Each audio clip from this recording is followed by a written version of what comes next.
Atos no seu capítulo 12, versículo 1 em diante, vai dizer assim: naquela mesma ocasião, o rei Herodes decidiu maltratar alguns da igreja e matou ao fio da espada Tiago, irmão de João. Vendo que isso agradava aos judeus, prosseguiu, mandando prender também Pedro. E aqueles eram os dias dos pães sem fermento. Tendo-o detido, colocou-o na prisão, entregando a 4 grupos de 4 soldados, cada um para o guardarem, e pretendia apresentá-lo ao povo depois da Páscoa. Pedro estava na prisão, mas a igreja orava a Deus com insistência em seu favor. Quando Herodes estava para apresentá-lo naquela mesma noite, Pedro estava dormindo entre 2 soldados, algemado com 2 correntes, e as sentinelas guardavam a prisão diante da porta.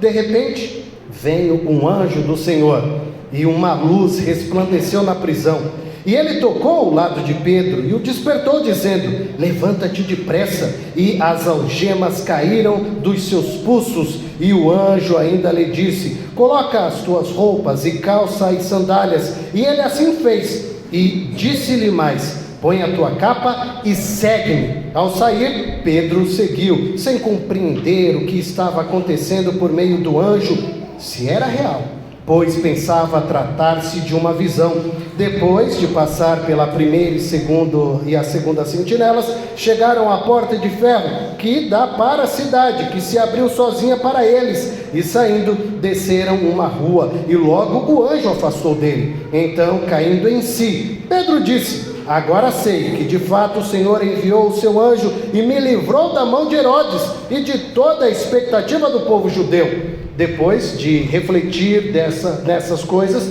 dirigiu-se à casa de Maria, mãe de João, também chamado Marcos, onde muitas pessoas estavam reunidas e oravam. Quando ele bateu no portão, lá do pátio, uma criada chamada Rode saiu para atender. Reconhecendo a voz de Pedro, não abriu o portão por causa da alegria, mas correndo para dentro, anunciou que Pedro estava do lado de fora do portão. E lhe disseram: estás louca? Ela, porém, insistia, mas eles diziam: é o anjo dele. Pedro, porém, continuava a bater, e quando abriram, eles o viram e ficaram espantados, mas acenando-lhe com a mão para que fizessem silêncio, ele lhes contou como o Senhor o havia tirado da prisão e disse: anunciai isso a Tiago e aos irmãos. E saindo, partiu para outro lugar. O versículo 18 diz: logo que amanheceu, houve grande tumulto entre os soldados sobre o que teria acontecido a Pedro. Pode tomar o seu assento, queridos. A gente faz a leitura bíblica até aqui, uma palavra, por sinal, muito gloriosa. Eu quero que você fique com a sua Bíblia aberta, porque eu quero que você viaje comigo dentro dessa passagem bíblica. Primeiro nós precisamos entender, a Bíblia vai dizendo: naquela mesma ocasião, o rei Herodes decidiu maltratar alguns da igreja. Primeiro que aqui, esse Herodes não é Herodes o Grande, e sim nós estamos falando do neto de Herodes o Grande. Esse aqui é Herodes Agripa I. E aí ele é um perturbado, porque ele entra no poder, ele começa a entrar nessa linhagem dos Herodes, a partir do momento que ele tem uma proximidade com o imperador romano, que se chama Calígula, e que mais tarde esse imperador acabou o nomeando para ser o rei. E aí, claro, ele foi ali adquirindo seu espaço, ele foi adquirindo a fama, e ele foi sendo agradado pelas pessoas. Mas chega um determinado momento, que é aqui na passagem bíblica que nós lemos, que após o versículo 1, vem para o 2, e a palavra vai mencionar: e matou ao fio da espada Tiago, irmão de João.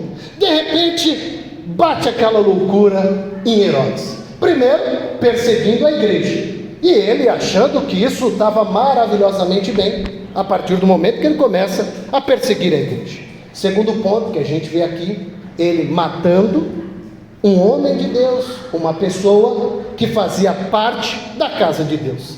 Às vezes, no decorrer da nossa vida, vai ter um Herodes também, que não vai gostar que você é uma pessoa evangélica.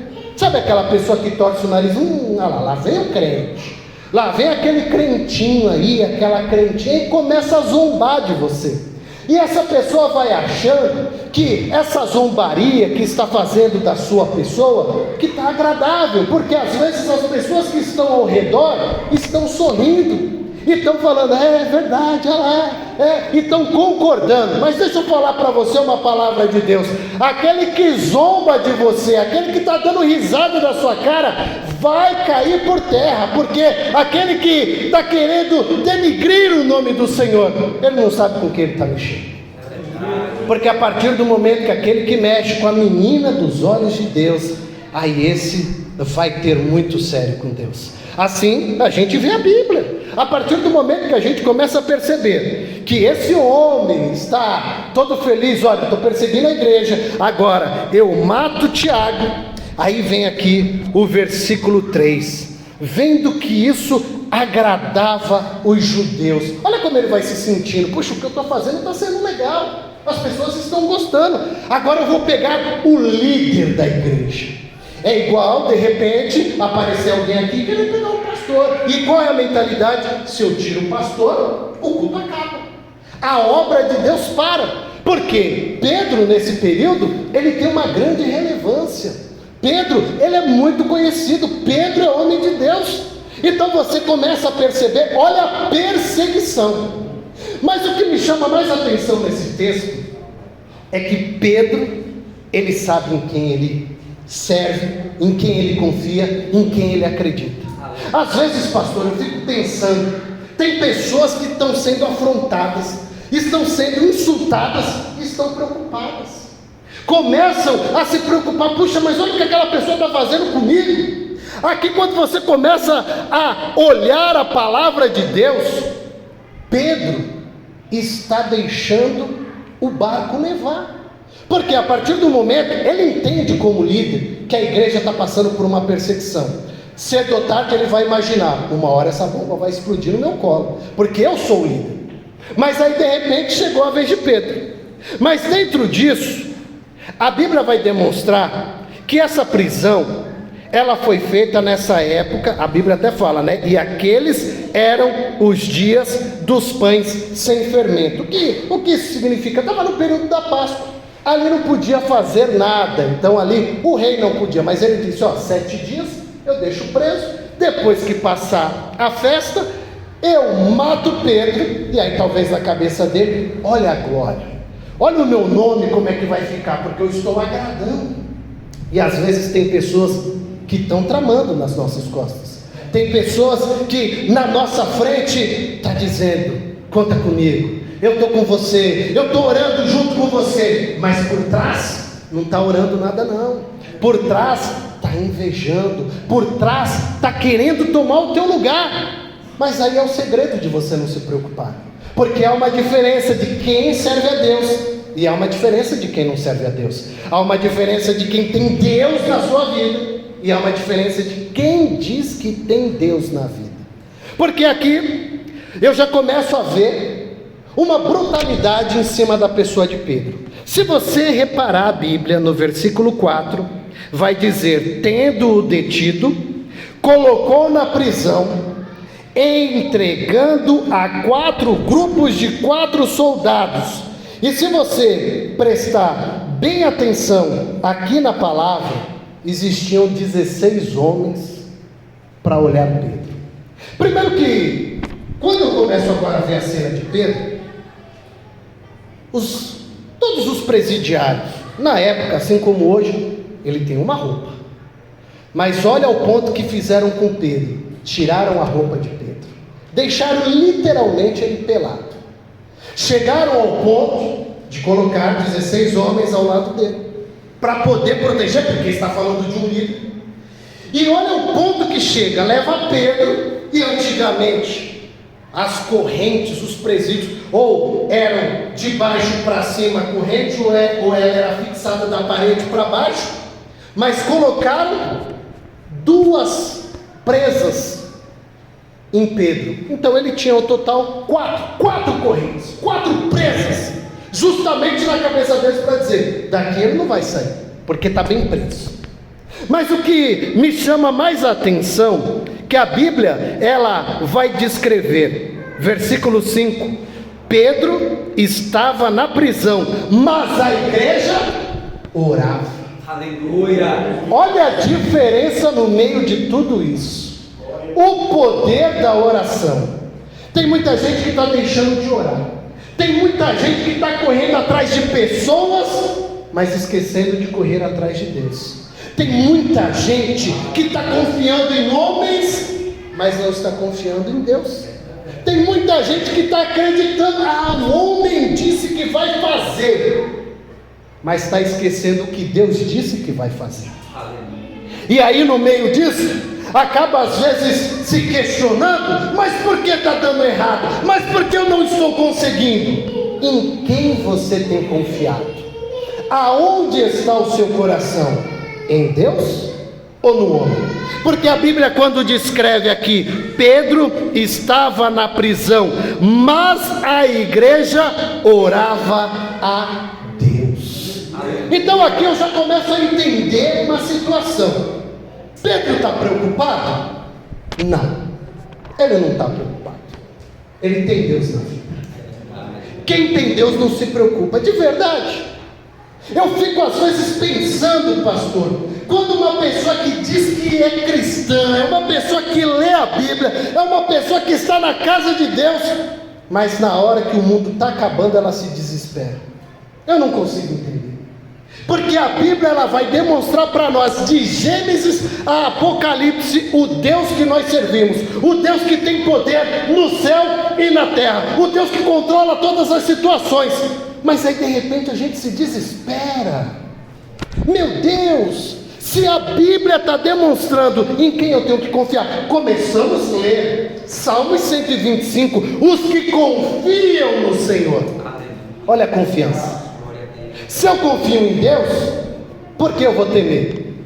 Então eu acredito, ao meu pensamento, que Pedro, a partir do momento que ele está indo preso, ele diz: eu tenho paz. O que eu tinha que fazer em nome de Deus, eu fiz. Se por um acaso a minha vida acabar, valeu a pena, assim como João Batista. Mas se eu tiver que continuar a fazer a obra de Deus, Deus fará um milagre. A gente pede tanto a Deus por um milagre, mas não espera por esse milagre, ou muitas das vezes não acredita nesse milagre, porque às vezes nós mesmos nos diminuímos. Não, mas será que Deus vai fazer isso? Acho que Deus não vai fazer não, é algo muito grande. Mas a nossa mente, ela é limitada, a mente é pequena, isso é fato. Mas eu não posso olhar as coisas de Deus com a minha mente. Eu tenho que começar a olhar as coisas de Deus com a mente de Cristo, com a palavra do Senhor, porque a palavra do Senhor é a que nos garante vitória. Não é o homem, não é a mulher que vai garantir a vitória para você, é a palavra de Deus. Se Deus falou, fique em paz, descansa em Deus. E aí você vai percebendo aqui a palavra dizendo no versículo 7, olha que lindo. Pedro está preso, ele está nu, ele tem 2 correntes em cada braço, mas a Bíblia vai falar no versículo 7, de repente veio um anjo do Senhor, e uma luz resplandeceu na prisão. Oh, aleluia! Você consegue imaginar essa cena? Pedro aqui, a Bíblia está descrevendo para nós, ele está dormindo. Queridos, vai descansar, fique em paz. Você fica nessa tormenta, você fica nessa preocupação, dizendo: oh Deus, por que eu estou passando por tudo isso? Fique em paz. A palavra do Senhor está dizendo para você na noite de hoje: fica em paz. Aleluia. Pedro aqui é um exemplo para nós de mostrar o poder da oração. Você precisa acreditar em Deus, você precisa acreditar na palavra do Senhor. Aleluia. Pare de ficar procurando pessoas, pare de ficar procurando uma autoajuda e busque a presença do Espírito Santo na tua vida. A partir do momento que você entende que Deus é Deus, você faz como Pedro. Você descansa. Ah, mas eu não tenho dinheiro. Descansa. O aluguel está atrasado. Descansa. Ah, eu estou preocupado com o dia de amanhã. Descansa, queridos. Ficar preocupado com o dia de amanhã só gera ansiedade, só gera preocupação. Viva o dia de hoje. Permita esse dia ser maravilhoso na sua vida. O amanhã pertence a Deus. Porque você vai se preocupar? Porque você vai ficar vivendo o amanhã se o amanhã nem chegou? Se Deus quer que eu viva hoje, se Deus quer que eu prepare hoje. Eu estava até comentando, olha como Deus ele é muito bom. E até relacionado ao dia que nós estivemos lá no aniversário, eu estava bem naquele dia, eu falei assim, puxa Deus, uma vontade de comer um churrasco, uma vontade de comer uma carne, Deus. Oh meu Jesus, bem que podia aparecer uma oportunidade, tudo. Mas sabe que você fala meio desacreditando, assim, de tipo, hoje é meio que difícil, quem é que vai me chamar? Eu não imagino quem vai me chamar. Mas de repente, eu recebo um convite, oh glória, e eu fiquei tão maravilhado que eu falei, meu Deus, eu estava falando com o Senhor, mas eu não esperava que ia acontecer hoje.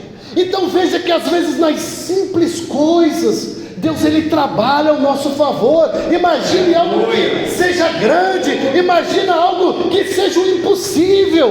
O problema é que a gente quer se desesperar, quer ficar correndo atrás de A ou de B. Deixa eu falar algo para vocês.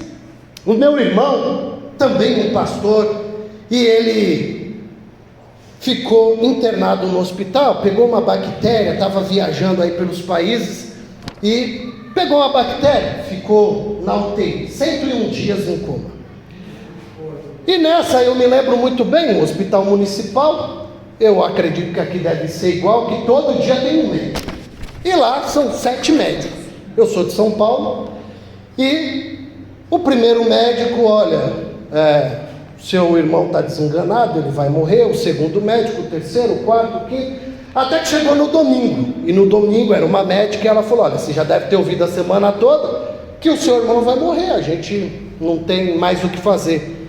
E eu falei para ela, eu falei assim, olha doutora, eu estou muito feliz com a notícia de vocês, porque realmente desde segunda-feira eu estou ouvindo, e eu estou em paz, porque eu entendo que o que vocês puderam fazer, vocês fizeram, e agora está na mão de Deus.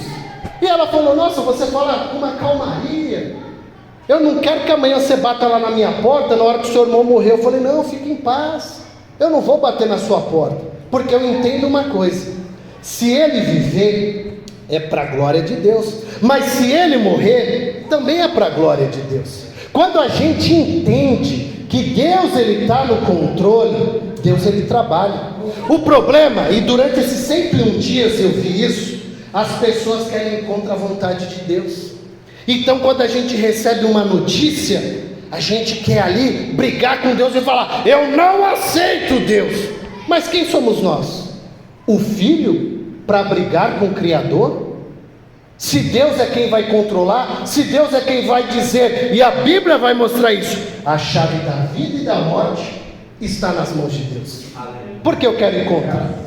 Então a partir do momento quando eu recebi a notícia, eu falei, amém Senhor, faça a tua obra. Nós nos reunimos em casa e nós conversamos e falamos, não vamos nos desesperar, e não vamos sair pedindo oração para ninguém, e não que seja errado, mas isso foi uma postura da nossa família. Nós falamos, não vamos pedir oração para ninguém, nós vamos entender, 50% é vida, 50% é morte. Então nós não iremos nos desesperar. No meio dessa brincadeira, a minha mãe, por outro lado, foi diagnosticada com tumor e vai parar no hospital. Aí fica eu no hospital e vai para o outro hospital. O dia era todo no hospital. E eu começo a entender o poder da oração, porque quando a nossa família estava passando por isso, o meu irmão mais novo, ele muito preocupado com o trabalho, ele falou, olha, não dá para eu ficar dando muito assistência não, eu não vou sair do meu trabalho, você cuida. Eu falei, não, tudo bem. Cheguei no meu trabalho e falei, a partir de hoje eu vou sair daqui da empresa, porque eu preciso cuidar da minha família. Eu preciso estar nos 2 hospitais. E lá, quem conhece mais ou menos São Paulo, um era a Zona Leste, o outro era a Zona Sul. Então era uma divisão de 2 horas para um, 2 horas para o outro. E eu falei lá com a empresa, mas você vai sair daqui, e dinheiro, e papagaio? Eu falei, quem vai me ajudar é Deus. Eu estou cuidando da minha mãe que é missionária, eu estou cuidando do meu irmão que é pastor. E eu acredito que quando eu cuido de quem é homem de Deus, de quem é mulher de Deus, Deus cuida de mim. Queridos, e de verdade, eu vi a poderosa mão de Deus cuidando em tudo. Tinha hora que eu não tinha uma gasolina no carro. Eu voltava do hospital, mais tarde eu tinha que ir para o outro, e meu Deus, eu cheguei em casa, mas eu não vou conseguir ir para o outro hospital. Daqui a pouco alguém que batia no portão e dizia, olha, vem saber como é que está a sua mãe, como é que está o seu irmão. E aí eu explicava, e a pessoa vinha, ó, Deus tocou no meu coração. Era 100, era 200, era 300, era 500 reais que Deus dava. Era Deus, queridos. E eu fiquei em paz. Eu falei, meu Deus, como o Senhor é maravilhoso, porque eu começo a entender o poder da oração. Aqui, quando a gente vê a palavra do Senhor, que demonstra para nós, e de repente vem um anjo do Senhor.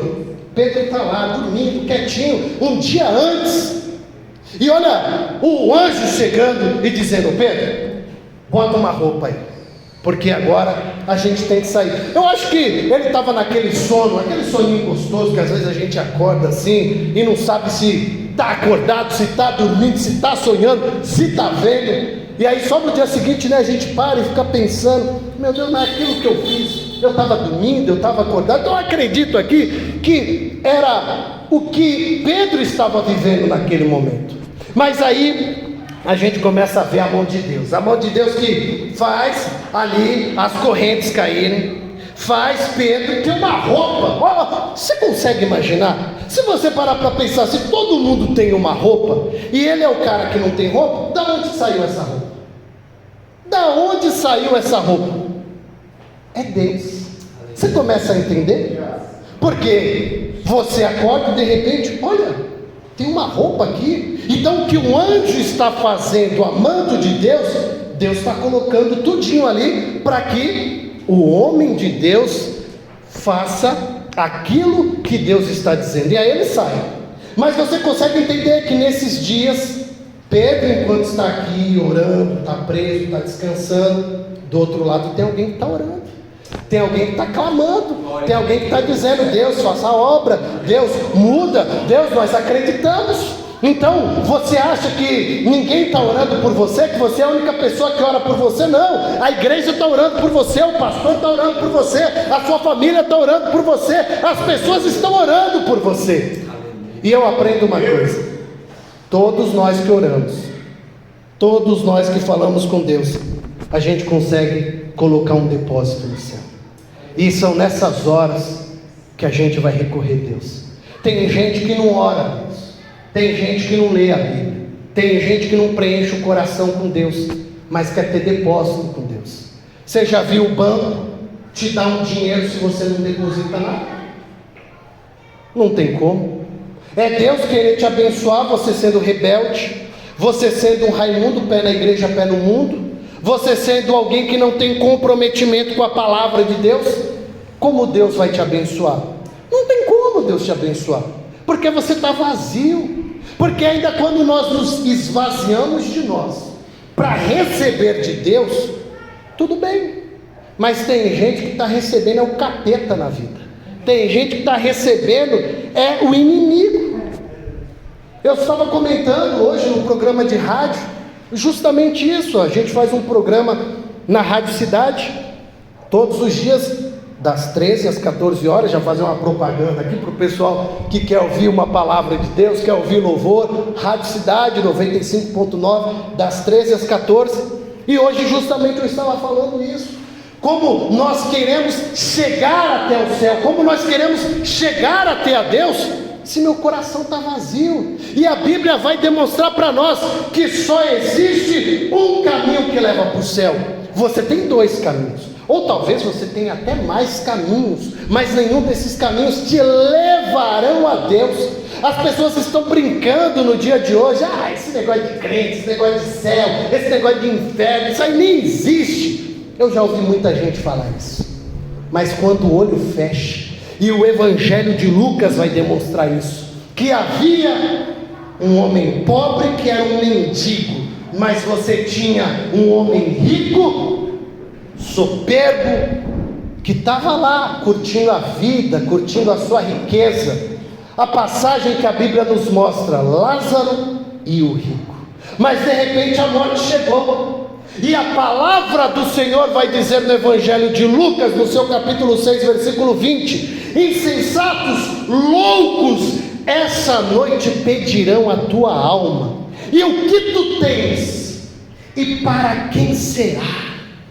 As pessoas estão deixando de ler a Bíblia e de entender que o céu é real. Enquanto os meus olhos estão abertos, eu vou conseguir conquistar, eu vou conseguir perdoar, eu vou conseguir amar. Mas se eu não amar, se eu não cuidar, se eu não abraçar e meus olhos fecharem, eu não vou conseguir ter uma segunda oportunidade. E a Bíblia ali, ela vai demonstrar claramente para nós: ou eu acredito em Deus, ou eu acredito em Satanás, ou eu acredito no céu, ou eu acredito no inferno. Há um caminho, e Deus, ele diz que ele é o caminho, que ele é a verdade e que ele é a vida. Então é nesse caminho que eu preciso estar. Porque aqui, quando a Bíblia me demonstra que o anjo chegou, que te livrou ali justamente Pedro, e que Pedro chega na casa, eu fico até surpreso, pastor. Você imagina, você está orando, você está querendo tanto a bênção, e quando hoje eu estava meditando na palavra, o testemunho mais recente foi esse, do churrasco, eu lembrei justamente isso. Eu falei: meu Deus, eu pedi e o Senhor realizou naquele dia, e foi igualzinho aqui a palavra, ao ponto que a criada, quando vê Pedro, ela fica tão admirada que ela corre para querer avisar que Pedro estava lá, e ao ponto que as pessoas não, mas peraí, a gente está pedindo por uma libertação, a gente está pedindo por uma transformação. E de verdade Pedro saiu, e aí Pedro entra, e é uma glória, e é isso que Deus quer, que a tua vida viva essa abundância de Deus, viva essa alegria de Deus, viva essa verdade que Deus tem proporcionado para você. Ele só quer que você tenha uma mente mais presente ali nele, que o seu foco seja ele, não seja as pessoas, porque você vai ouvir vozes, você vai ouvir interrupções de pessoas que falarão: mas para que você está fazendo isso, para que você está fazendo aquilo, para que você oferta, para que você vem na casa de Deus? Mas você está fazendo isso porque você quer morar no céu. A gente está num alvo só, o nosso alvo é Cristo Jesus. E para finalizar, como eu havia comentado no começo, um homem que estava zombando de pessoas de Deus, de cristãos. E a Bíblia vai demonstrar, se você continuar lendo, olha a soberba do homem. Chega a um ponto que o homem está cheio de vaidade, vanglorioso, e aí ele vai discursar, e as pessoas estão dizendo que não, ele não é um homem, ele é um Deus, ele é um cara, ele é a melhor pessoa. E ele não repreendeu e nem sequer se abaixou, pelo contrário, estava feliz da vida. E Deus, ele é tão tremendo, mas tão tremendo, que o anjo desceu. A espada do Senhor tocou a Herodes, e de repente vermes começaram a comer o seu corpo, e instantaneamente ele morreu. Então deixa eu explicar para você: quem está contra você, está contra Deus. Quem está armando contra você, está armando com Deus. Então fique em paz. O segredo é você só falar: Deus, está aqui, está nas tuas mãos.